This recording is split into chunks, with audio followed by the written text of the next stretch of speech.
আসসালামু আলাইকুম। আমি আকসার আহমেদ, আকসার অপটোমেট্রিস্ট আই কেয়ার। আমরা সবসময় বলে থাকি শিশুদেরকে স্কুলে দেওয়ার আগে বাচ্চাদের চক্ষু পরীক্ষা করানো উচিত।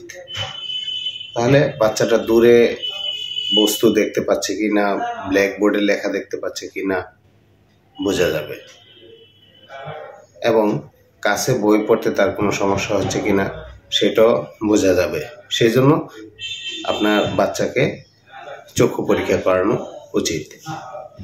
শিশুদের চক্ষু পরীক্ষার মধ্যে আরও গুরুত্ব হচ্ছে চোখে ঝাপসা দেখলে সে পড়াশোনা শিখতে পারবে না, এবং চোখে যদি ঝাপসা দেখে চোখে ক্লান্তি আসবে, আর ক্লান্তি আসলে সে পড়াশোনায় মনোযোগী হতে পারবে না।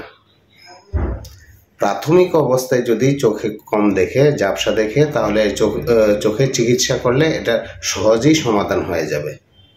তাহলে আমাদের পরামর্শ হচ্ছে আপনার শিশুকে স্কুলে দেওয়ার পূর্বে বা শুরুতেই চক্ষু পরীক্ষা করে নেওয়া উচিত।